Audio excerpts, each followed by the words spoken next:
بسم اللہ الرحمن الرحیم۔ ہم آج بات کرنے والے ہیں ڈرامہ سیریل عائشہ کے بارے میں۔ بہت ہی خوبصورت اور انٹرسٹنگ ڈرامہ چل رہا ہے۔ 3 قسطیں اس کی پلے ہو چکی ہیں۔ ہر پل جیو ٹی وی پر یہ ڈرامہ نشر ہو رہا ہے۔ قسط نمبر 4 کا میں آپ کو فل جائزہ بتاؤں گا کہ کیا ہوگا اور کیا نہیں ہونے والا ہے آنے والی قسط کے اندر۔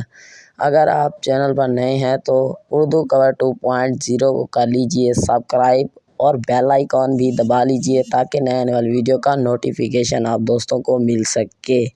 چلتے ہیں قسط نمبر 4 کا جائزہ لیتے ہیں۔ پہلے میں آپ کو ایک اور بھی خوشی والی بات بتا دوں، اس ڈرامے کو بہت سے لوگ پسند کر رہے ہیں۔ پاکستان میں بہت ہی خوبصورت طریقے سے دیکھا جا رہا ہے عائشہ ڈرامہ۔ قسط نمبر 4 کا ہم جائزہ لیتے ہیں کہ کیا ہوگا اور کیا نہیں ہونے والا ہے آنے والی قسط کے اندر۔ ویڈیو کو سکپ مت کیجیے گا اور ویڈیو کو لائک کر دیجیے اور ویڈیو کو پورا دیکھ لیجیے گا۔ چلتے ہیں قسط نمبر 4 کا جائزہ لیتے ہیں۔ وہ بھی اپنے ارد گرد لپٹی ہوئی بیٹھی تھی جیسے لڑکا اسے کھا جائے گا۔ اس کی ماں اسے بول رہی تھی کہ لڑکا آپ کو کھا جائے گا، کیا ہونے والا تھا؟ ایسے لپٹی ہوئی بیٹھی تھی۔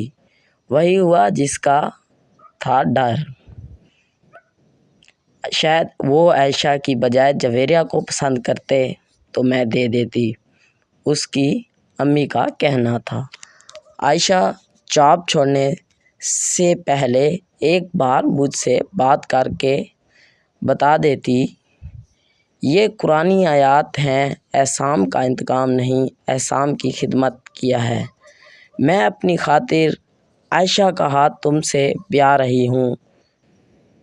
اس کی ماں بول رہی ہے کہ میں عائشہ کا ہاتھ بیا رہی تھی مگر جویریہ کا ہاتھ نہیں مانگا اور پسند نہیں کیا۔ میری ویڈیو آپ دوستوں کو اچھی لگی ہے تو لائک کریں، کامنٹس کریں۔ Thanks for watching. اگلی ویڈیو کے ساتھ پھر ملیں گے انشاءاللہ۔ دیجیے اجازت اردو کور 2.0 کو۔ اللہ حافظ، خدا حافظ۔